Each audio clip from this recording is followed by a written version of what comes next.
आजानुलम्बितम्बुजौ कनकवदातौ संकीर्तनेकपितरौ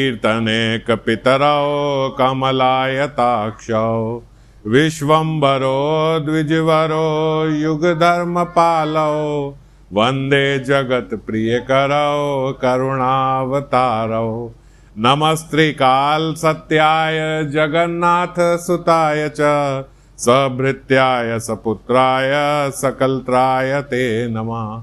ओम अज्ञानतिमिरन्धस्य ज्ञानञ्जनशलाकया चक्षुरुन्मीलितं येन तस्मै श्रीगुरवे नमः। श्रीगौरांग नित्यानंद श्री अद्वैत चंद्र गदाधर श्रीवासादि गौरभक्तवृंद वाञ्छाकल्पतरुभ्यश्च कृपा सिन्धुभ्येव च पतितानां पावनेभ्यो वैष्णवेभ्यो नमो नमः। हरे कृष्णा कृष्णा कृष्णा हरे हरे हरे राम राम राम हरे हरे।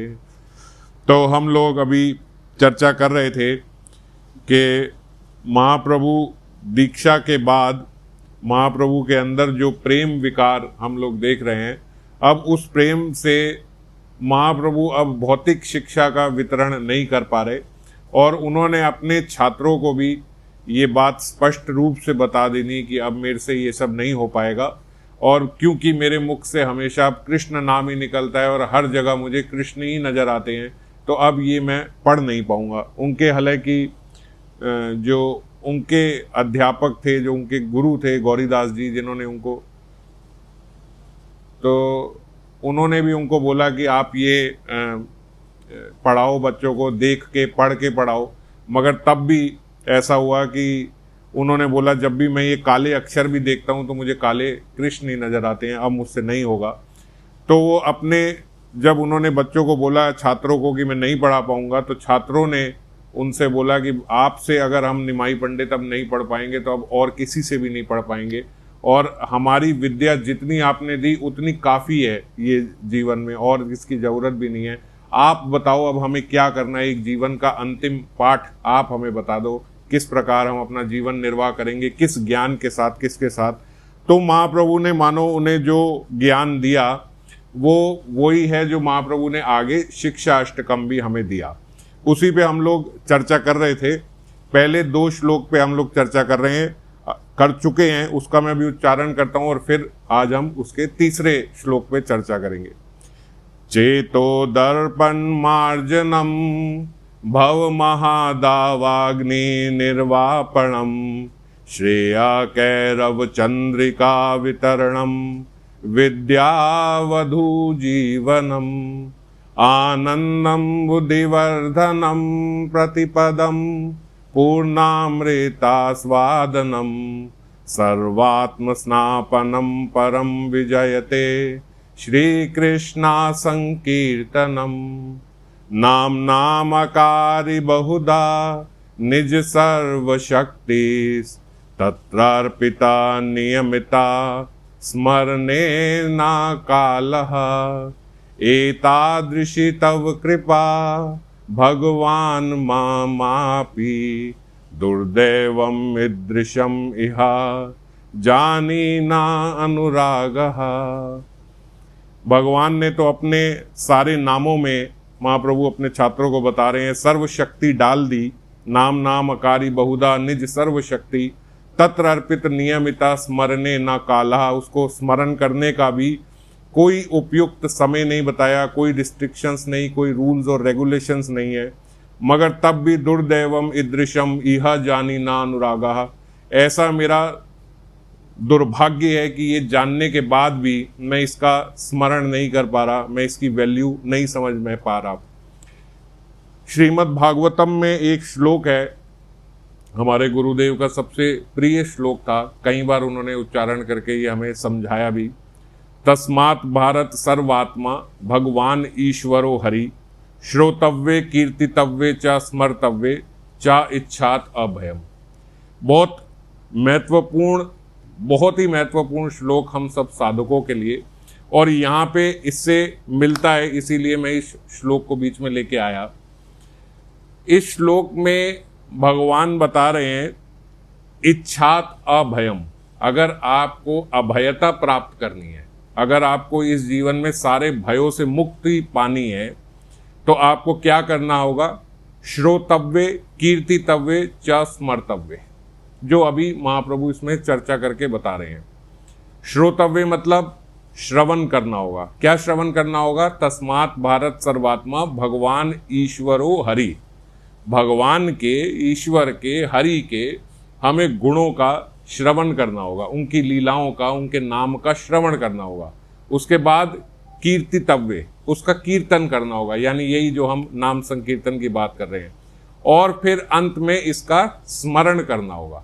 अगर ये हम करते हैं तो हमारे को अभयता भगवान से प्राप्त होगी, जो हम लोग चाहते ही हैं, जिसके लिए हम ये सब सुन रहे हैं। जैसे अब हम ये सब कथा सुन रहे हैं, किस लिए सुन रहे हैं? कि जो अनेकों अनेक प्रकार के भय इस जीवन में जो हमें प्राप्त हैं, उनसे हमें अभयता प्राप्त हो जाए, कोई भय ना रहे, कोई डर ना रहे। ऐसा जीवन कितना सुखी जीवन होगा, ऐसा जीवन जिसमें किसी चीज का कोई डर ही नहीं है, कोई नहीं है, एक जीव अपनी मस्ती में रहता है। तो ऐसा जीवन अगर जीना है तो पहले उसके लिए श्रवण करना होगा और कीर्तन करना होगा। कीर्तन किसका करना होगा? कीर्तन नाम कीर्तन भी होता है, रूप कीर्तन भी होता है, गुण कीर्तन भी होता है और लीला कीर्तन भी होता है। जब महाप्रभु कीर्तन किया करते थे श्रीवास आंगन में, अभी आएगा इसमें आगे जो वो कीर्तन प्रारंभ करेंगे श्रीवास आंगन में, तो अगर हम डिटेल में पढ़ें तो उसमें बताया जाता है कि केवल नाम संकीर्तन नहीं होता था।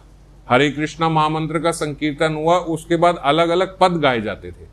भगवान के रूप का कीर्तन भी होता था, भगवान के गुणों का कीर्तन, भगवान की लीलाओं का कीर्तन, जो चंडीदास इत्यादि, बिल्वा मंगल ठाकुर जैसे इन सब ने जो लिखे हैं, इन सब के श्लोकों का गायन भी किया जाता था। जैसे आज हम लोग सब वैष्णव भजन भी सुनते और गाते हैं, ये सब भी किया जाता था, जिसमें भगवान के गुणों का और उनकी लीलाओं का संकीर्तन है। ये करते करते एक दिन हमारी आंखों से अश्रु आने लगेंगे, जो हम पिछली बार चर्चा कर रहे थे कि हमारी आंखों से अश्रु नहीं आते क्योंकि बहुत सारे हमसे अपराध बने हैं। जब हम इस प्रकार अपने मन को स्मर्तव्य, स्मरण करते हुए कीर्तन करेंगे तो हमारी आंखों से अश्रु आएंगे। गोविंद के लिए, प्रियाजू के लिए हमारे को भी रोना आएगा। जहां प्रेम होता है वहीं रोना आता है, जहां प्रेम नहीं होगा वहां रोना भी नहीं आएगा। जैसे हम लोगों का कोई धन का नुकसान हो जाए, हमारा कोई धन छिन जाए, बहुत ज़्यादा छिन जाए, तो उस व्यक्ति को रोना आ जाता है ये सोच के कि मेरा इतना नुकसान हो गया। किसी का अपने शरीर से बड़ी आसक्ति है, जब हम सुनते हैं कि ये बीमारी लग गई, ऐसा हो गया, तो रोना आ गया। कोई किसी सगे संबंधी का सुना कि इसको ये बीमारी हो गई या ऐसा हो गया, तो रोना आ गया। तो जहाँ प्रेम होता है वहाँ पे रोना आता ही आता है। कोई बीमारी का, शरीर का, किसी का कोई भी सुन ले तो हमें रोना आ जाता है। कोई हमारी बेइज्जती कर दे, इतने छोटे पे भी हमें रोना आ जाता है कि उसने मेरे से गंदे से बोल दिया, ऐसे बोला, तो इस बात पे ही रोना छूट गया मेरा। जहाँ आसक्ति है वहाँ प्रेम है, वहाँ रोना आएगा ही आएगा। पर कभी नाम लेते हुए रोना आया? नाम लेते हुए हमें कभी रोना नहीं आया। तो जो, क्योंकि हम विकलता से अभी नाम ले नहीं पाते, स्मरण करते हुए नाम ले नहीं पाते, विकलता से नाम लेना होगा। जो पिछली बार हम लोग चर्चा कर रहे थे, उसका मेन जो मॉरल है वो समझने की बात ये है कि हम विकलता से नाम लें। बस ऐसे नहीं औपचारिक रूप से हरे कृष्णा बस यही चलता जा रहा है और बहुधाम जन्म नाम अंते, हमारी यही बात चलती जा रही। नाम का फल तो मिलेगा, नाम का फल तो मिलता है ऐसा भी करने से, पर जब विकलता से नाम लिया जाता है तो बड़ी तुरंत, क्योंकि हम लोगों के पास समय नहीं है। समय कहाँ है? हमें पता ही नहीं कि हमारे पास अभी कितना समय है, पता नहीं अभी कल भी हम हैं कि नहीं है, पता नहीं हम 1 महीना हैं कि नहीं है, पता नहीं शाम तक भी हैं कि नहीं है, कुछ पता नहीं है। और अगर मान लीजिए एक एवरेज इंसान की उम्र ले भी लें तो भी समय बहुत कम है। 10-20 साल में अगर सोचें इस तरीके से जिससे चल रहे हैं, इसमें ये प्रेम प्राप्त हो जाएगा तो होने वाला नहीं है। 10-20-30 साल में ऐसे ये अवस्था नहीं आ जाएगी प्रेम की, जिसकी हम महाप्रभु की जैसे जो अवस्था देख रहे हैं या संतों की देखते हैं, ऐसे चलने से वो अवस्था नहीं आ जाएगी।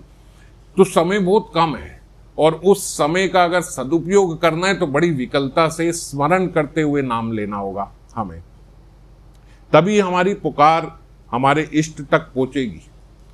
और स्मरण जो है, अगर हम कहें, आप कहो कि स्मरण करता होगा, तो स्मरण इतनी सरलता से होता नहीं। हम तो प्रयास करते हैं मगर स्मरण हमसे उस प्रकार का स्मरण हुआ ही नहीं आज तक। तो इसीलिए पहले बोला, पहले उसके लिए आपको श्रवण करना होगा, भगवान के रूप का, लीला का, गुणों का श्रवण करना होगा, उसका कीर्तन करना होगा। कीर्तन यानी जो हम शास्त्र पढ़ रहे हैं उनके रूप लीला के गुण के, उसका आपस में चर्चा करें, उसका भी कीर्तन, ये भी कीर्तन है। जो आपस में सब भक्त मिलके उसकी चर्चा करी, उसके बारे में डिस्कशन, जैसे हम सब इधर उधर की जब भी मिले फालतू की बात करी, इसकी बात करी, उसकी बात करी, लेकिन जो पढ़ा, जो शास्त्र पढ़ रहे हैं उसकी कभी चर्चा नहीं करी। बस पढ़ा और पढ़ के औपचारिकता से पढ़ा, तो पढ़ के थोड़े दिन बाद वो भी भूल गए कि हमने क्या पढ़ा था। तो जब पढ़ें तो बड़ा जरूरी है, श्रोतव्य कीर्तितव्य। अब तो पढ़ लिया, अब उसको सुनाएं ऐसे कि जरूरी नहीं है कि हमारे से हमें कोई छोटा ही मिले तो उसको सुनाएं, अपने साथ का भी मिले, कोई भी मिले, जैसे हम सब मिले, तो किसी प्रकार से आप ऐसा करो कि चर्चा ही हो रही है।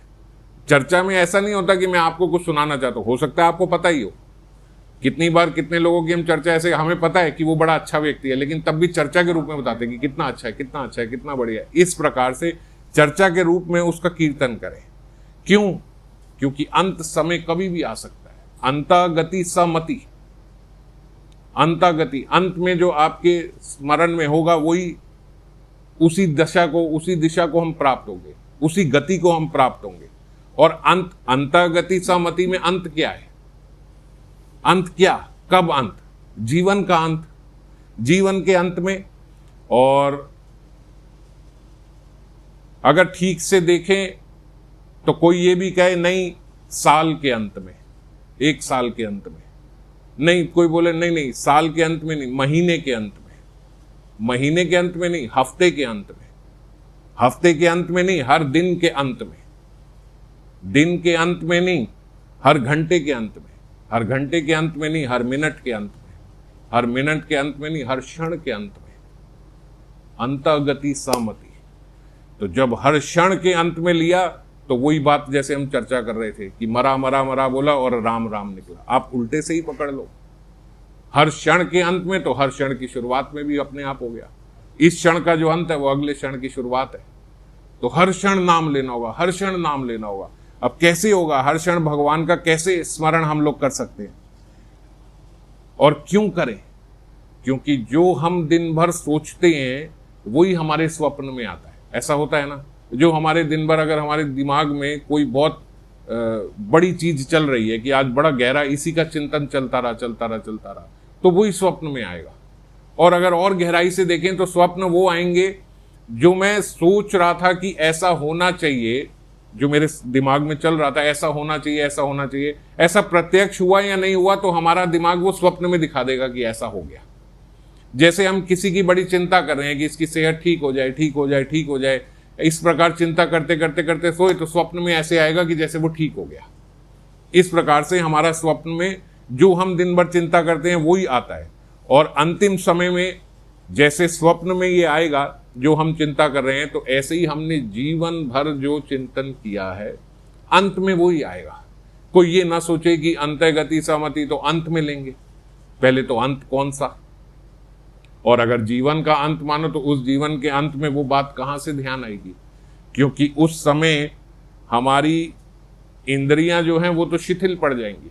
इंद्रियां मानी हाथ पैर वगैरह, ये सब शिथिल पड़ गए, अब ये काम नहीं कर रहे। जब अंत समय बिल्कुल आया तो जो शरीर है ये पूरा शिथिल पड़ गया, पर मन जो है वो सुचारू रूप से कार्य करता रहता है। मन चलता रहेगा। मन जैसे अभी भी बड़ा जवान है, उम्र 55 की, मन बचपन का, हम बोलते हैं ना। मन बड़ा नहीं होता, मन बिल्कुल चंचलता से वैसे ही चलता रहेगा। हम बोलते मन चंचल है। मन किसका चंचल है? जब युवा अवस्था में तो जीव चंचल होता है, पर वृद्ध अवस्था में क्या जीव चंचल होता है? वृद्ध अवस्था में तो बूढ़ा होके तो चंचल नहीं होता, पर मन तब भी चंचल है, क्योंकि मन बढ़ता नहीं, मन तो हमेशा चंचल रहेगा। जो अर्जुन ने बोला चंचला ही मना कृष्णा, ये केवल एक यूथ के लिए थोड़े है। बच्चे का भी मन चंचल है, जवान का भी मन चंचल है, बूढ़े का भी मन चंचल है। तो मन सुचारू रूप से चलता रहेगा। और वो कहां जाएगा? जो आपने अपना पूरा जीवन जहां लगाया था, पूरा जीवन जो चिंतन किया था, मन वहीं जाएगा। इसलिए हर क्षण संकीर्तन करना होगा, हर क्षण ऐसा प्रयास करें कि भगवान का नाम ले, हर क्षण ऐसा प्रयास करें कि स्मरण में भगवान रहे। श्रोतव्य, कीर्तितव्य, स्मर्तव्य, अंततः स्मर्तव्य। स्मर्तव्य हमारा को भगवान का हर समय स्मरण रहे, तभी हमारा ये जीवन मृत्यु का चक्कर छूट पाएगा। ये मेन बात है। जन्म जन्म मुनि जतनु कराही, अंत राम कही आवत नाही। रामायण में चौपाई है। जन्म जन्म मुनि जतनु कराही, जन्म जन्म तक मुनि ने जतन करे, बहुत जतन करे, तब भी अंत राम कहीं आवत नहीं, तब भी अंत में राम ध्यान नहीं आते। कब ध्यान नहीं आते? जन्म जन्म। कौन? कोई साधारण हमारे जैसा जीव नहीं, जो गृहस्थी व्यक्ति नहीं। जन्म जन्म मुनि जतनु कराई, मुनि जिसका कार्य ही ये है। अगर वो भी जन्म जन्म तक ये करता रहे तब भी अंत राम कहीं आवत नहीं, तब भी अंत में राम नहीं आते। क्यों? क्योंकि स्मरण उतना प्रगाढ़ नहीं था।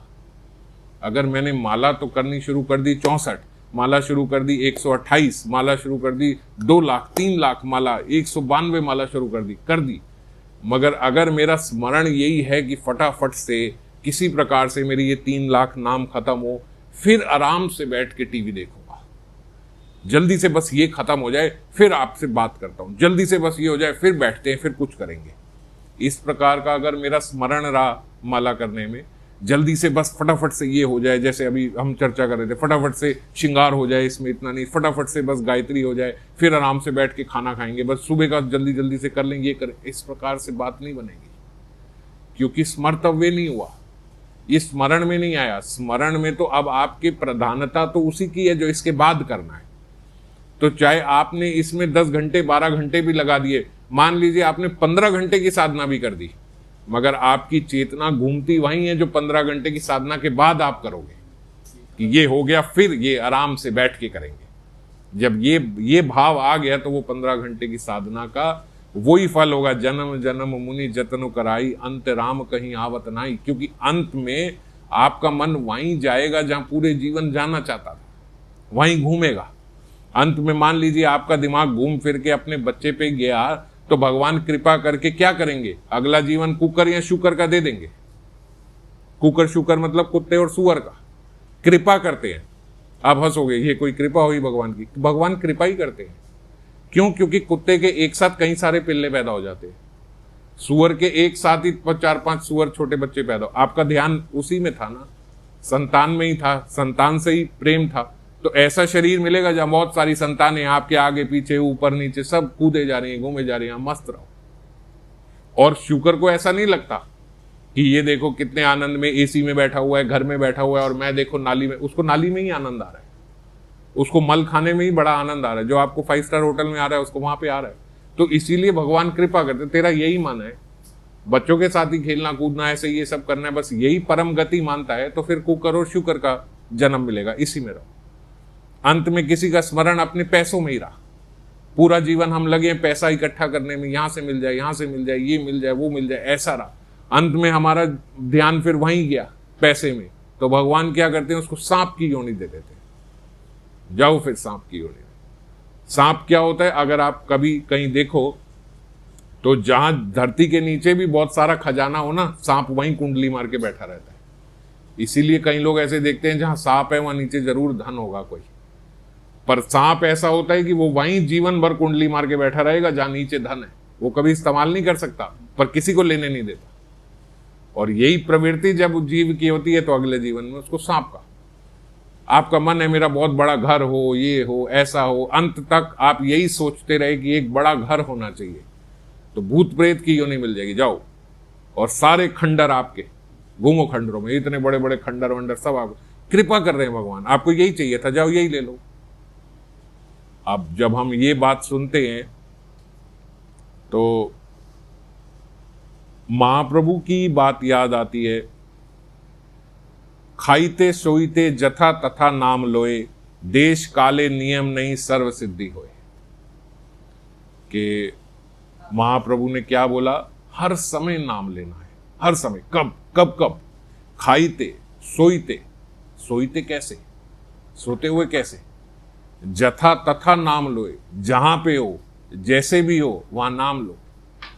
देश काले नियम नाही सर्व सिद्धि होए। देश काले नियम मतलब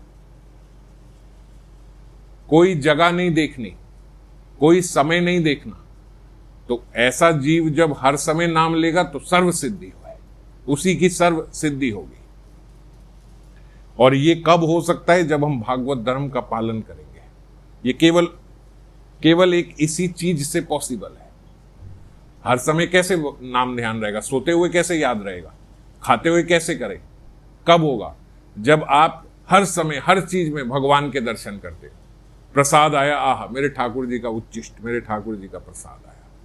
कोई जीव सामने आया, मेरे ठाकुर जी इस रूप में आए। सोने लगे तो किस लिए सोए? कि उठ के ठाकुर जी की अब सेवा करनी है, सुबह सुबह नाम करना है, इसलिए सोए। तो खाईते सोईते नाम लोए तब भी होगा। और जनरली, अब ये बात ध्यान से सुनना, हम सब लोगों का एक प्रश्न रहता है कि क्या बिना मन लगे माला करने से फल मिलता है? अगर मान लो आपने इतनी हरि नाम की महिमा बताई कि भाई हरि नाम तो, अब जैसे किसी ने मेरे से पूछा कि अगर कोई बिल्कुल ध्यान नहीं दे रहा, कोई बिल्कुल ध्यान नहीं दे रहा तो क्या हरि नाम में उसका मन लगेगा? तो उसका जब उत्तर साधु ने दिया, संतों ने दिया कि अगर आपका ध्यान नहीं है और आपने अग्नि में हाथ डाल दिया तो क्या अग्नि नहीं जलाएगी? जलाएगी। तो उसी प्रकार से आपका ध्यान नहीं है तब भी आप नाम ले रहे हो तो नाम फल देगा। अब ये भी हमने सुना है। और अभी जो हम चर्चा कर रहे हैं उसमें ये चर्चा करें कि विकलता से नाम लेना होगा, स्मर्तव्य, स्मरण करते हुए नाम लेना होगा। और दूसरी तरफ साधु ये बात बोलते हैं कि भाई जिस प्रकार अग्नि बेध्यान से आदमी का हाथ जला देती है, उसी प्रकार अग्नि से क्या छोटा है हरि नाम? हरि नाम तो कितना बड़ा है। हरि नाम तो भगवान से भी ऊपर है और भगवान से भी ज्यादा कृपालु है। तो जब इतना कृपालु हरि नाम है तो फिर इसमें ये भाव क्यों है? आप कथा तो अजामिल की भी सुनाते हो। अजामिल ने अपने पुत्र का नाम लिया, भगवान का नाम तो स्मर्तव्य तो नहीं हुआ, नाम तो पुत्र का लिया, पर भगवान के पार्षद आ गए, विष्णु दूत आ गए और रक्षा करी। तो फिर ऐसा क्यों? दो बातें क्यों बोलते हैं कि कहीं बोलते स्मर्तव्य है, स्मरण करने से ही होगा, और कहीं बोलते हैं कि नहीं हरि नाम तो इतना पावरफुल है कि कैसे भी लो तो भगवत प्राप्ति हो जाएगी। और भगवत प्राप्ति ही हो गई अजामिल की। अच्छा, आप कहोगे चलो जी भगवत प्राप्ति नहीं होगी, बस नाम लेने से आपको थोड़े मेरिट्स मिल जाएंगे पर भगवत प्राप्ति नहीं होगी। तो इस प्रश्न का उत्तर बस हाँ या ना में नहीं है। अगर कोई ये प्रश्न पूछे, मैं दोबारा बोलता हूँ, अगर कोई ये प्रश्न पूछे कि मेरा ध्यान नहीं लग रहा, मेरा मन नहीं लग रहा और मैं भगवान का नाम ले रहा हूं, तो क्या भगवान उसको एक्सेप्ट करेंगे, उस नाम को जो बिना मन के किया जा रहा है? तो ये प्रश्न का उत्तर हाँ या ना में नहीं है। ये प्रश्न ऐसे है जैसे आप मान लीजिए ऐसे पूछो कि आपका बच्चा जो है अभी ये 3-3.5 फुट का है, तो क्या आपको अपना बच्चा अच्छा लगता है 3 फुट का? अब किसी ने ये प्रश्न पूछा तो अब कोई ये बोले कि चलो आपका बच्चा 3 फुट का है, आपको 3 फुट का बच्चा चलेगा? तो हमारा उत्तर हाँ या नहीं है। हम उसको क्या बोलेंगे? अभी छोटा है, अभी 6 साल का है, धीरे धीरे बढ़ रहा है, अभी 3 फुट का है, पर आगे जाके बढ़ के 4-5-6 फुट का हो जाएगा तो अच्छा है। तो अभी बड़ा आनंद दे रहा है 3 फुट का बच्चा, मजा आ रहा है, उसके साथ खेल रहे हैं, कूद रहे हैं, बहुत अच्छा है। पर अगर आप ये कहो कि अब ये 3 फुट का ही रहेगा आजीवन, तो अच्छा नहीं है, फिर अच्छा नहीं है। बात समझ गए? तो इसी प्रकार से कोई चीज जब प्रगति पे है, कोई चीज जब प्रयत्नशील है तो एक्सेप्टेबल है। आप ये कहो कि अभी मेरा भगवान में नाम में मेरा ध्यान नहीं लगता, कोई बात नहीं, भगवान को एक्सेप्टेबल है। पर आप कहो कि अच्छा एक्सेप्टेबल है तो फिर मैं कभी लगाऊंगा भी नहीं, मैं ऐसे ही करता रहूंगा, फिर एक्सेप्टेबल नहीं है। क्योंकि आप प्रयत्न नहीं कर, इस हालत आप प्रयत्न नहीं कर रहे, आप प्रगतिशील नहीं हो। जो चीज प्रगतिशील नहीं है, एक पानी भी एक जगह रुका हुआ है तो बदबू मारने लगता है, और वही नदी में बहता है तो पवित्र जल हो जाता है जब नदी में बहता है। तो इसी प्रकार से कोई प्रगतिशील है तो वो एक्सेप्टेबल है। आप बोलो अभी मेरा ध्यान नहीं लग रहा, पर मैं लगाने का प्रयास कर रहा हूं, अभी नहीं लग रहा, एक्सेप्टेबल है। आपका नाम नहीं, आपके नाम का एक एक अक्षर भगवान रेसिप्रोकेट करेंगे, क्योंकि आप प्रयास तो कर रहे हो। कोई किसी को ज्यादा समय लगे, किसी को कम समय लगे, कोई बात नहीं, पर प्रयास कर रहा है वो अपना नाम में ध्यान लगाने का, तो चलेगा। अब उसका चल जाएगा क्योंकि वो प्रगतिशील है। और आप बोले अच्छा चल जाएगा, अब तो जरूरत ही नहीं है फिर नाम लगाने, फिर नहीं चलेगा, फिर नहीं चलेगा। समझ गए? तो इसी प्रकार से इस प्रश्न का उत्तर ऐसे ना समझे कि बस कहीं ये बोला कि है और कहीं ये बोला कि नहीं, ध्यान नहीं लगाओगे तो नहीं है। ध्यान नहीं लगाओगे चलेगा, पर ध्यान लगाने का प्रयास हमेशा चलता रहे, वो जरूर करना होगा। अच्छा, तो ये सारे जो हरि नाम महाप्रभु आपने बताया, छात्र पूछ रहे हैं निमाई पंडित से, अच्छा आपने जो ये सारे हरि नाम का बताया, अब ये बताओ कि ये हरि नाम किस प्रकार लिया जाए, क्या नियम है हरि नाम को लेने के? हालांकि ऊपर तो बोला कि इसका कोई नियम नहीं, कोई काल नहीं, कोई देश नहीं, आप जिस प्रकार से नाम लो, पर क्या होना चाहिए, क्या बेसिक रिक्वायरमेंट है ये हरि नाम लेने की, ये बताओ। तब महाप्रभु ने बताया, त्रिनादपि सुनिचेना तरोरपि सहिष्णुता अमानीना मानदेन कीर्तनीय सदा हरि। कीर्तनीय सदा हरि, यहां भी महाप्रभु यही बात बोल रहे हैं, कीर्तनीय सदा हरि। और कीर्तनीय सदा हरि के लिए क्या बेसिक चीजें जरूरी हैं? 4 चीजें जरूरी हैं। त्रिनादपि सुनिचेन तरोरपि सहिष्णुता अमानीना और मानदेना। ये 4 प्रकार की चीजें, ये 4 चीजें आपके स्वभाव में आ जाए। ये चारों चीजें स्वभाव में रखनी जरूरी है। अभी नहीं हो रही तो प्रगति में चलो, प्रयत्नशील रहो कि ये आनी चाहिए, क्योंकि जब ये आएगा तब शुद्ध नाम निकलेगा मुख से। और अगर ये इतना इंपॉर्टेंट है कि महाप्रभु ने जगह जगह बोलते, जब महाप्रभु ने सन्यास लीला अपनी करी तो कई जगह महाप्रभु ने जब सबको समझाया तो अपने हाथ उठा के बोला, त्रिनादपि सुनिचेना तरोरपि सहिष्णुता अमानीना मानदेन कीर्तनीय सदा हरि। आप सदा हरि का नाम लो। और हाथ उठा के क्यों बोला? वृंदावन दास ठाकुर जी बोलते हैं, जब कोई व्यक्ति बड़ी विकलता से बात करता है तो हाथ उठाता है। जब हम बोलते हैं जय जय श्री राधे तो ऐसे हाथ उठाते हैं। जब हम बोलते हैं हरि नाम संकीर्तन की जय तो हम हाथ उठाते हैं। हरे कृष्णा जब हम ऐसे बोलते हैं तो हम हाथ उठाते। हाथ व्यक्ति कब उठाता है? विकलता में। एक व्यक्ति समुद्र में डूब रहा है तो हाथ कैसे होंगे? उठे होंगे। और तैर रहे तो ऐसे होंगे, तब नहीं उठेंगे। अगर आप ठीक हो, भव सागर में कंफर्टेबल हो, तो हाथ उठाने की जरूरत नहीं। और विकलता है अगर, तो हाथ उठाओगे। दूर से प्रेमी भागता हुआ आ रहा है, आप उसको गले लगाना चाहते हो, दूर से ही आपके हाथ खुल जाएंगे। दूर से बच्चा आ रहा है और आप उसको गले लगाना चाहते हो, आपके हाथ खुल जाएंगे। खुलेंगे या नहीं? तो विकलता से, प्रेम से हाथ उठा के। और महाप्रभु भी जब हाथ उठा के बोल रहे हैं तो मतलब बहुत जोर दे के बोल रहे हैं कि ये करना होगा। वृंदावन दास ठाकुर जी ने बोला कि आप इसको अपने गले में लिख के माला के साथ बांध लो। त्रिनादपि सुनिचेन तरोरपि सहिष्णुता अमानीना मानदेन कीर्तनीय सदारी। 7 कंठ में बांध लो, मतलब आपके हमेशा चिंतन में रहे। इसका मतलब लिटरली यही नहीं कि आप यहां लिख लो, इसका मतलब ये आपके हमेशा चिंतन में रहे कि ये करना ही करना है, ये करना ही। ये भूलने वाली चीज नहीं है। ये इसलिए नहीं कि आज इस सत्र में इसकी चर्चा कर रहे हैं इसलिए आज इसका इतना प्रभाव बता रहे हैं। ये हमेशा के लिए है, हमेशा के लिए है। ये रहना ही पड़ेगा स्वभाव में। ये आपके भीतर अगर नहीं आया तो हरि नाम करने के लिए आप प्रगति है ही नहीं आपकी, आप प्रयत्नशील हो ही नहीं अपने हरि नाम को ठीक करने में। हम बोलते हैं ना, मेरे हरि नाम की क्वालिटी नहीं आ रही, मेरे जप में क्वालिटी नहीं है, मेरा जप ठीक नहीं हो रहा। तो जप ठीक कैसे होगा? वो क्वालिटी कैसे बढ़ेगी? जब ये 4 क्वालिटीज आ जाएंगी आपके अंदर तो ऑटोमेटिकली आपसे जो हरि नाम होगा वो सही होगा। और जब तक ये 4 गुण नहीं आए तो हरि नाम आप ठीक से ले नहीं रहे। आप भी फिर प्रगतिशील नहीं हो, आप प्रयत्नशील नहीं हो।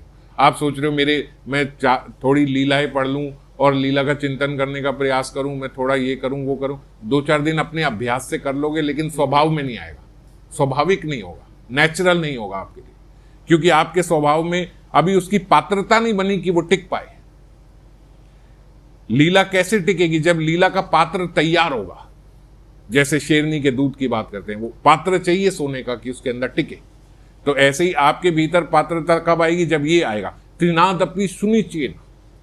त्रिनादपि सुनिचेन, इसका अर्थ तो आप जानते ही होंगे, आपने भी बहुत सुना होगा। तृण से भी ज्यादा नीच अपने आप को समझना होगा, तृण से भी ज्यादा, तृण से भी ज्यादा छोटा, तृण से भी कम उपयोगी अपने आप को समझना होगा। दैन्यता ऐसी कि तृण हमसे ज्यादा अच्छा लगे। तृण कौन? घास का तिनका।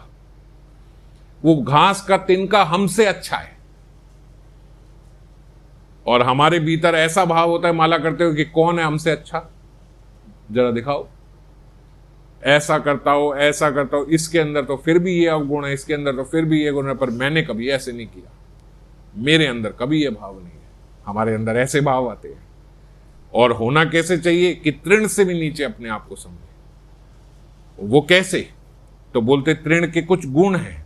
बाबा ने लिखा कि तृण जो है, मानी घास का जो तिनका है, वो घास तो गऊ खाती है, गऊ, गैया, गैया वो घास खाती है जो भगवान की इतनी प्रिय है, और वो खा के वो दूध देती है। और वो तृण का टुकड़ा तो कहीं झोपड़ी और कुटिया बनाने में भी काम आ जाता है, जो घास होती है। पर मुझे ऐसा सोचना चाहिए कि मैं किस काम आया हूं, मैं ठाकुर जी के किस काम आया। एक तृण तो गैया के अंदर गया और दूध बन के ठाकुर जी के भोग लगा, और गैया खुद इतनी पूजनीय है कि 33 करोड़ देवी देवताओं का वास है गैया में। पर मैं किस काम आया हूं, मैं किस सेवा में लगा।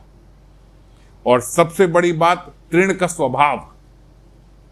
तृण का स्वभाव कैसा है कि आप घास पे चलो और चलते हुए घास के ऊपर अपना पैर रख दो तो वो दब जाएगा, आप पैर उठाओगे वो वापस खड़ा हो जाएगा, कोई बात नहीं। वो वैसे दबा वैसे ही खड़ा हो गया। कोई उसने अपराध नहीं लिया कि आपने मेरे ऊपर ये पैर कैसे रख दिया, वो वैसे ही बिल्कुल अनऑफेंडेड वैसे ही वहां पे खड़ा हो गया। तृणादपि में घास का तिनका ही क्यों चूज किया?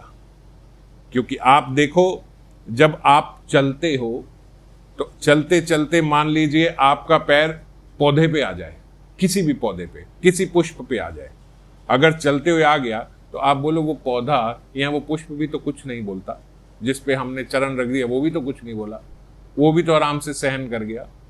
पर जब वो तो बोल तो सकता नहीं, आपकी जुबान और उसकी जुबान में फर्क है, वो बोल तो सकता नहीं। हालांकि अब तो बहुत सारी साइंटिफिक रिसर्च है कि वृक्ष भी आपस में बोलते हैं, पौधे भी आपस में बात करते हैं। अभी एक रिसर्च में ये बड़ा डॉक्यूमेंटेड एक रिसर्च है, ये उन्होंने ये प्रूफ करा कि जब जंगल में हाथी पेड़ के पत्ते खाता है ना, जैसे मान लीजिए एक जगह हाथी पहुंच गया, अब हाथी क्या खाएगा? पेड़ के पत्ते खाता है अपनी सूंड से। तो बोलते जब हाथी पेड़ के पत्ते खाता है तो जैसे ऐसा होता है ना, जब शेर आता है और एक जानवर पे झपटा है या एक जानवर को कर रहा है, तो जानवर या बंदर ऐसी आवाज लगाते हैं कि पूरे जंगल के जानवरों को सचेत कर देते हैं कि भाई शेर आ गया है, आप सब भाग जाओ, है ना, ये सुना है ना। तो ऐसे ही बोलते जब हाथी आता है और वो पेड़ के पत्तों को, शाखाओं को खाने लगता है, तो वो ऐसे अपनी जुबान में, अपनी वाइब्रेशन में सारे पेड़ों को ऐसे सचेत कर देता है कि सब के सब वृक्ष की जो पत्ते हैं उसमें जहर आ जाता है और कड़वे लगने लगते हैं वो। तो इसीलिए हाथी भी जब आता है तो एक वृक्ष को ही उखाड़ के खा पी के जब दूसरा खाने लगता है तो उसको वो स्वाद नहीं आता, छोड़ के चला जाता है। आप समझे? सब लोगों के अंदर जुबान है, सब बोलते हैं, हमें समझ में नहीं आती, उनकी हमें समझ नहीं आती, हमें उनकी समझ में नहीं आती। तो मैं ये बात कर रहा था कि हमारा पैर अगर पौधे पे पड़ा, हमारा पैर अगर फूल पे पड़ा, अगर हम किसी पौधे को रोंदते हुए चले जाएं तो पौधा पिस जाएगा। वो बोल तो नहीं रहा, वो पुष्प आपने रखा वो पिस जाएगा, आपको ग्लानि होगी, ओहो मेरा पैर पौधे पे आ गया, अरे इतना सुंदर फूल था, मेरा पैर इस फूल पे आ गया, ये पिस गया। पर घास पे चलते हुए कभी ग्लानि हुई है? कभी ऐसा हुआ कि मेरा पैर इस घास पे आ गया? नहीं हुई ना। घास पे तो खुलेआम चलते हैं।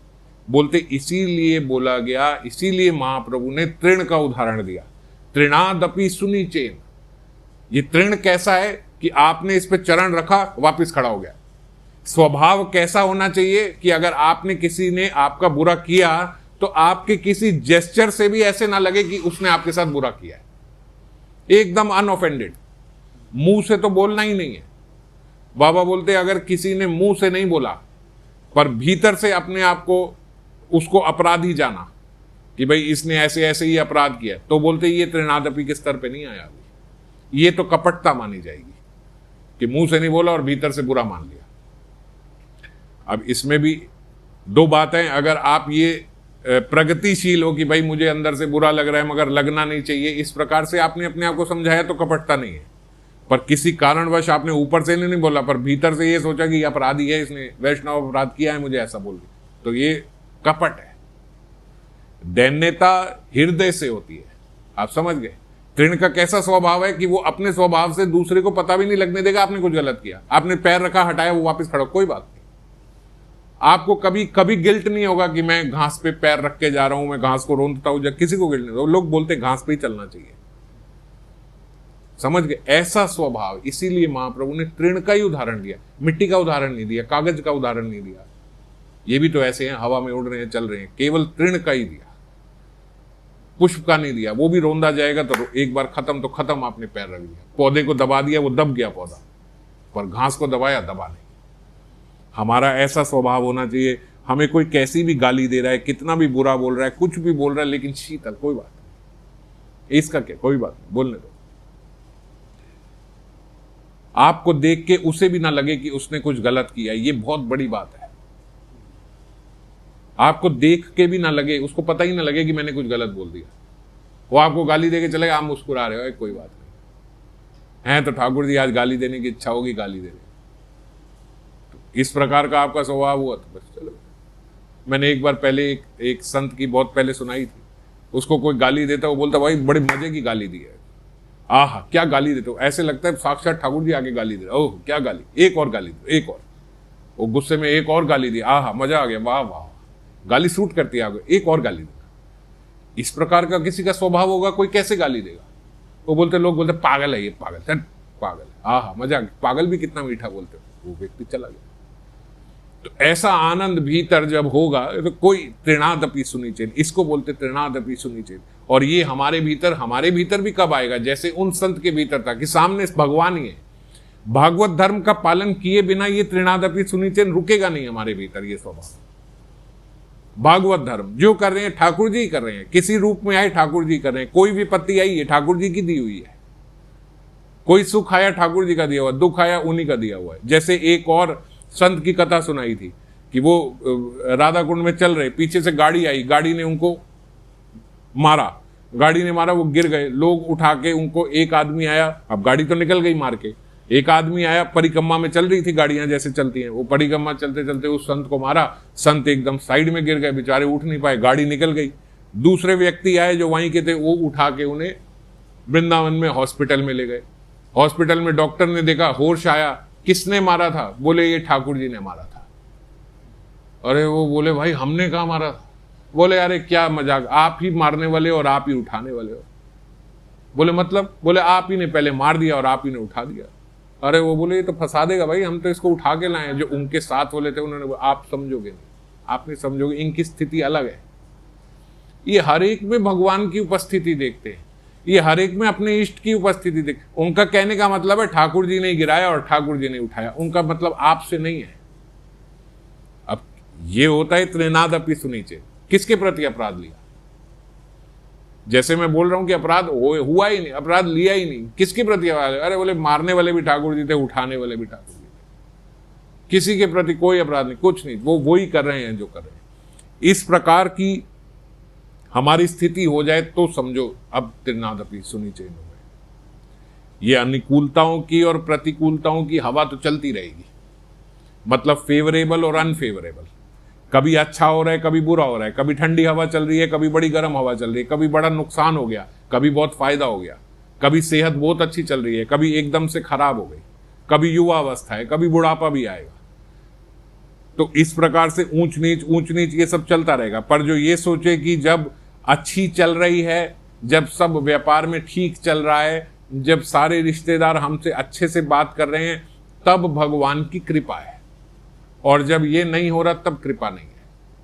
हम बोलेंगे आप पे तो ठाकुर जी की बहुत कृपा है, हमारे पे अभी नहीं है, हमारे से थोड़ा रुष्ट है ठाकुर जी। इस प्रकार से हम लोग बोलते हैं ना, अभी बस देखो जब कृपा हो जाए।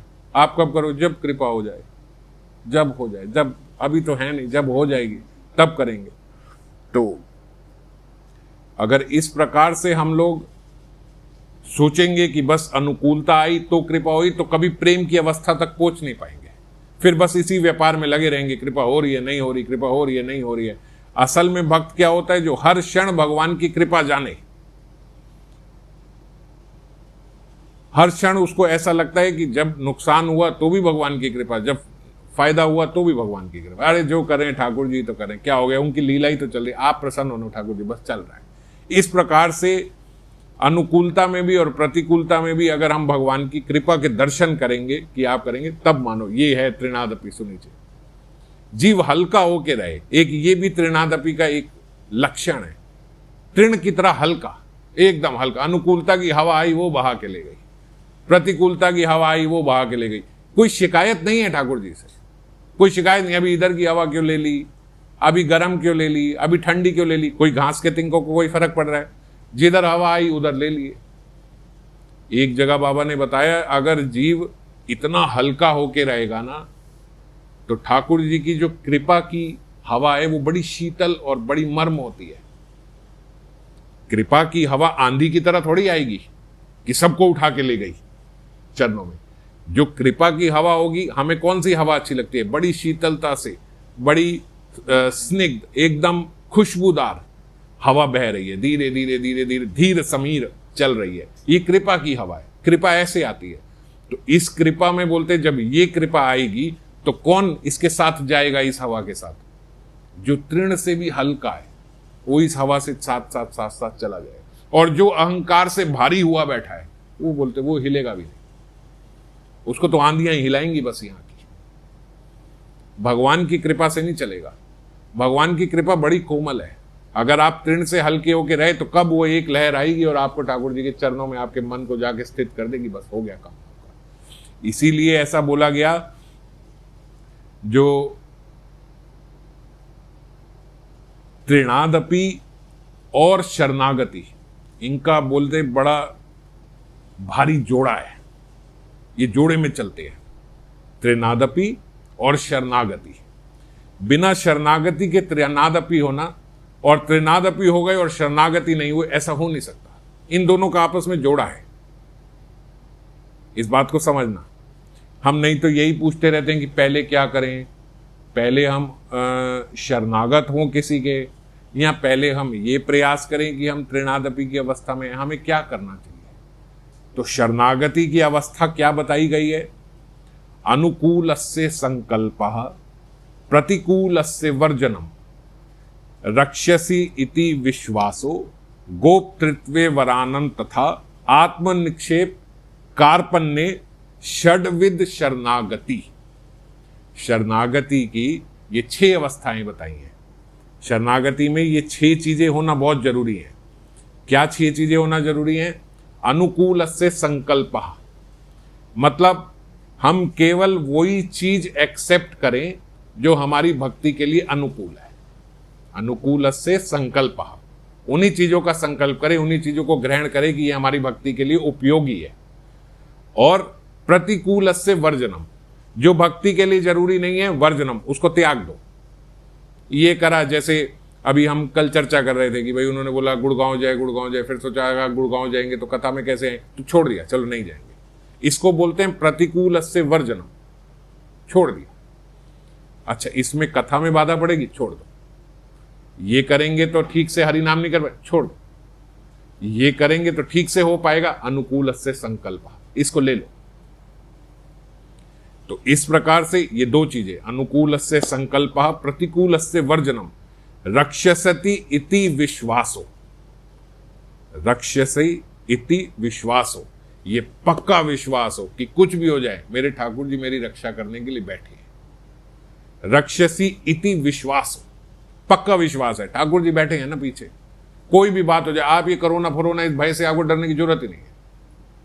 क्या जरूरत है? अरे ठाकुर जी बैठे हैं ना रक्षा करने के लिए, कोई बात नहीं। और जो व्यक्ति हरि नाम में हमेशा लगा हुआ है, ये गारंटी नहीं है कि नहीं होगा, ये गारंटी नहीं है कि नहीं होगा। हम कहें होएगा नहीं, ठाकुर जी बैठे, होएगा नहीं ठाकुर जी, और हो गया, ओहो भगवान की कृपा नहीं हुई ना।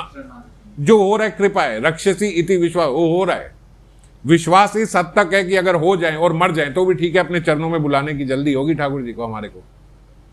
इच्छा होगी अब मेरे को कि अब मेरे को सेवा में बुला ले तो बुला लिया, कर दिया। विश्वासो रक्षति इति विश्वासो। गोप्तृत्वे वरानन। गोप्तृत्वे वरानन मतलब भगवान को ही अपना मास्टर के रूप में अपना ले कि यही है मेरे सिर पे, यही है मेरे बंधु, ये पक्का विश्वास है कि ये है मेरे, ये मेरे हैं।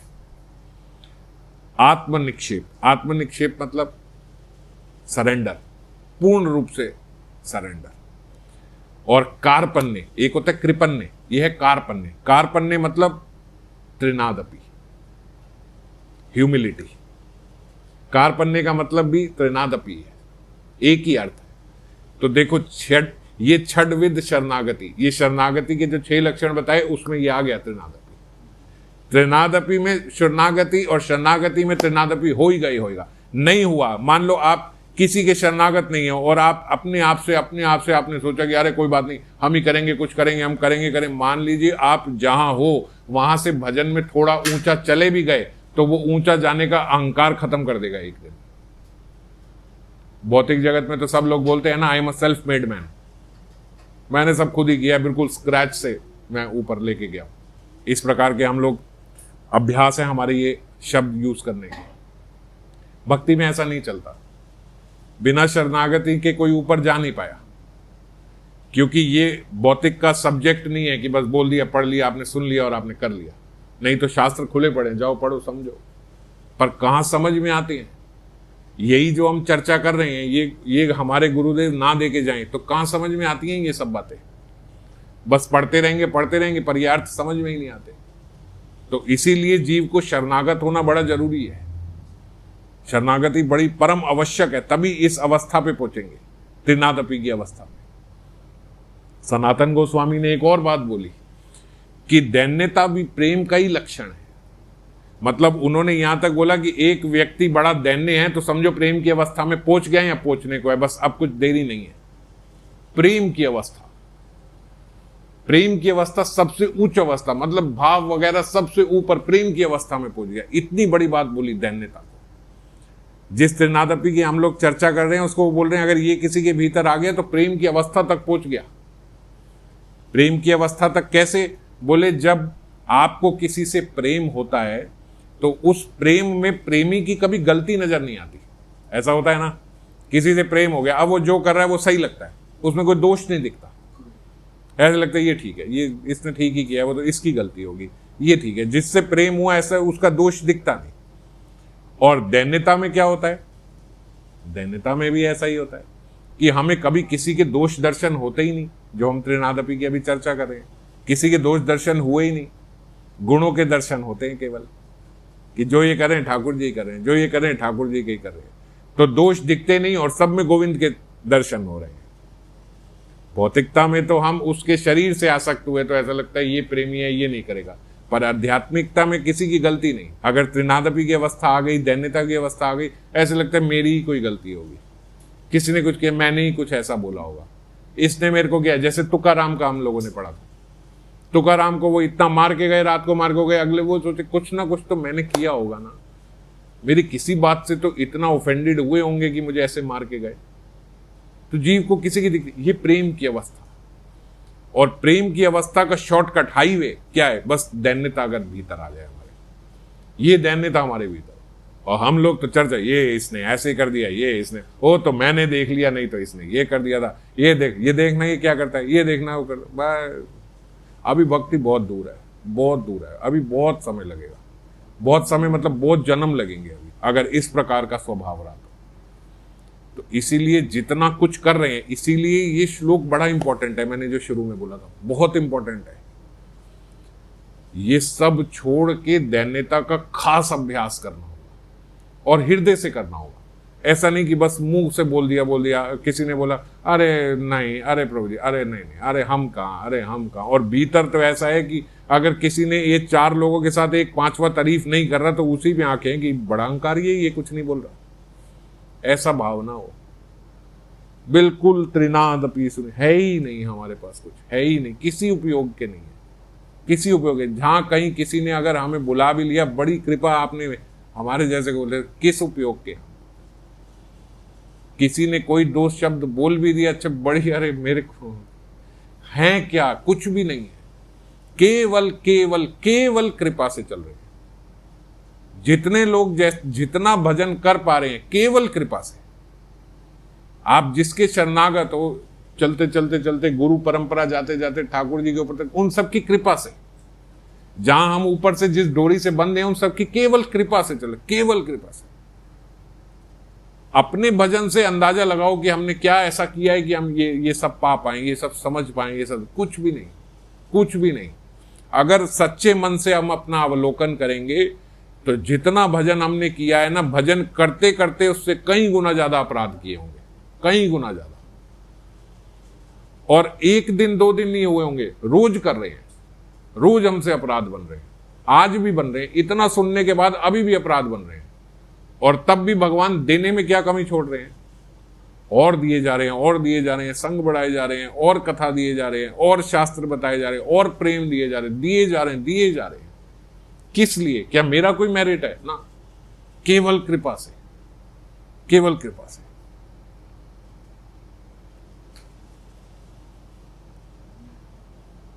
तो किसी के अवगुण दिखते ही नहीं, ऐसी दैन्यता हमें दिखे ही ना अपने। अरे है क्या, ये क्या करेगा? अरे मेरे को पहले मैं तो देखूं कि मैं क्या हूं। बाहर किसी में क्या अवगुण देखूंगा? पहले अपने को तो देखें कि हमारे अंदर कैसे है। अगर मान लीजिए किसी ने एक गलत बात की भी और वो गलत बात को मैंने 4 जगह गा दी, तो ज्यादा बुरा व्यक्ति कौन हुआ? एक से तो हो गई, वो तो क्षमा भी मांग लेगा कि मुझसे ही गलती हो गई। पर उस गलती का जो 4 आप अपने आप को पिक्चर से हटा दो। आप मान लो आप एक मूवी देख रहे हो, उस मूवी में आपने क्या देखा? एक व्यक्ति से गलती हो गई, और जिस व्यक्ति से गलती हुई दूसरे व्यक्ति ने उसको डांटा और उसकी वो गलती की बात 4 जगह बताई, इधर भी जाके बताई, उधर भी जाके बताई, उधर भी जाके बताई, उधर भी जाके बताई। और गलती करने वाले के मन में चाहे आ रहा हो कि यार मेरे से ऐसी गलती हो गई, और आपने 4 जगह बताई। तो कौन बड़ा दुश्मन दिख रहा है आपको? कौन ज्यादा विलन दिख रहा है? दोष देखने वाला, दोष का कीर्तन करने वाला। दोषी नहीं, जिसने दोष किया है वो नहीं, उसका कीर्तन करने वाला उससे कई गुना ज्यादा दोषी है। इसीलिए बड़े सावधान रहे। क्या किसी में आप दोष देखते हो? आप में उससे ज्यादा है। हमने वो कथा करी थी, अब मैं दोबारा यहां नहीं बोल रहा, कि मल से भी नीचे जिसने अपने आप को देखा। देखते देखते गुरु कृपा जब हुई, गुरु कृपा से वो दृष्टि मिली तो मल अपने से अच्छा लगने लगा। मल का कीड़ा अपने से अच्छे लगने लगा कि मल का कीड़ा भी मेरे से अच्छा है। और आप किसी स्त्री पुरुष या ये देह से किसी से देखते हो कि भाई ये क्या है मेरे सामने, ये क्या है, ये देखना, ये तो कितना बेवकूफ है, इसको तो बिल्कुल अकल ही नहीं है, ये क्या करेगा, ये पढ़ा लिखा नहीं है, ये नहीं है, ये वो नहीं है, इसके अंदर अक्ल नहीं है। आप में क्या है? हमारे में क्या है? केवल और केवल कृपा। एक वो फकीर की एक बड़ी कथा बताई थी, उसको किताब दी मौला ने, ये लो, ये पढ़ो, अच्छा इसको समझो। अरे भगवान की कृपा का बोले, इसको पहले पढ़ो, ये समझ में आएगी फिर आना। खोली किताब, पहले पन्ने में लिखा था पहले सबसे प्रेम करो। उसने वहीं किताब बंद कर दी। 1 साल 2 साल अभ्यास करता रहा कि मेरा सबके प्रति प्रेम हो जाए। हो गया 2 साल बाद साधना से। 2 साल बाद जब किताब खोली, अगला पन्ना पढ़ा, उसमें लिखा था फकीरों से, उससे काफिरों से नफरत करो। उसने वो पन्ना फाड़ दिया, किताब बंद करके दोबारा दे दी, ये ले लो। मौला ने बोला क्या हुआ, समझ में आ गई? बोले गलत है, आपने पहले लिखा सबसे प्रेम करो, मैंने वहीं किताब बंद करके 2 साल प्रयास किया, आज मुझे सबसे प्रेम हो गया, सब में अपने अल्लाह के दर्शन होने लगे। आपने दूसरा पन्ना क्या दिया, काफिरों से नफरत करो। बोलो अब ये मेरे से हो नहीं पाएगा, अब ये किताब मेरे काम की नहीं है। अब किसको काफिर देखूं और किससे नफरत करूं? सब में तो मेरे परमात्मा दिखते हैं, सब में तो मेरे इष्ट नजर आते हैं, अब नफरत किससे करूं? ये प्रेम की अवस्था है, ये दैन्यता की अवस्था है। अब किसको देखें? अब सब में ईश्वर दिखाई देने लगे, अब किससे नफरत? इसीलिए एक व्यक्ति जब एक प्रेमी अपनी प्रेमिका से मिलने जाता है तो बहुत बढ़िया परफ्यूम लगा के जाता है कि ये बड़ी अच्छी लगेगी। और परफ्यूम किसके लिए लगाया? प्रेमिका के लिए। पर जब मेट्रो में गया तो सारे मेट्रो वालों ने उसकी खुशबू ली, रिक्शे में बैठा तो रिक्शे वाला ने ली, ऑटो में बैठा ऑटो वाले ने ली। अब क्या सबकी नाक बंद कर देगी? मैंने अपनी प्रेमिका के लिए लगाई थी, तू क्यों सूंघ रहा है? वो खुशबू सबको आएगी। तो ऐसे ही जब ठाकुर जी के प्रति प्रेम हुआ, जब दैन्यता आई, तो सबके लिए, सबके लिए। ये नहीं होगा कि ना उनसे नीचे हूं, तुमसे नहीं, उनसे प्रेम है तुमसे नहीं, सब में वही तो है, कोई भिन्न है का? तो त्रिनाद अपि सुनिचेन प्रेम की अवस्था ही है, प्रेम की अवस्था का हाईवे है, प्रेम की अवस्था का शॉर्टेस्ट वे, और सब छोड़ के इस पे ध्यान। इसीलिए तो महाप्रभु ने बात बड़ी भारी करी और बोला बड़े हल्के होने को। कॉन्ट्राडिक्टरी है, इतनी भारी बात क्या है? तृण से भी हल्के हो जाओ, त्रिनाद अपि सुनिचेन, इतनी भारी बात है और होना बहुत हल्के है। बस ऐसा हो गए, बस ऐसा हो गए, प्रेम की अवस्था पे पहुंच गए, बस यही, और कुछ नहीं। त्रिनाद अपि सुनिचेन तरोर अपि सहिष्णुता अमानी न मानदेन कीर्तनीय सदा हरि। अभी तो एक खाली हमने त्रिनाद अपि सुनिचेन पे चर्चा करी है, तो ऐसे लग रहा है कि बस यही करके प्रेम की अवस्था में पहुंच जाएंगे। अभी तरोर अपि सहिष्णुता, फिर अमानीना, फिर मानदेन, बस ये कर लिया हो गया, और कुछ करने की जरूरत नहीं है। बस ये श्लोक अगर आचरण में, सारा जितनी साधना है वो सारी साधना इसलिए कि ये आचरण में आ सके, और इस आचरण के साथ जब नाम लिया तो बस ठाकुर जी के चरणों में सीधा हाजिरी लगेगी। तो आज हमने चर्चा करी त्रिनाद अपि सुनिचेन पे, आगे फिर चर्चा करेंगे तरोर अपि सहिष्णुता, अमानीना, मानदेन, और फिर कीर्तनीय सदा।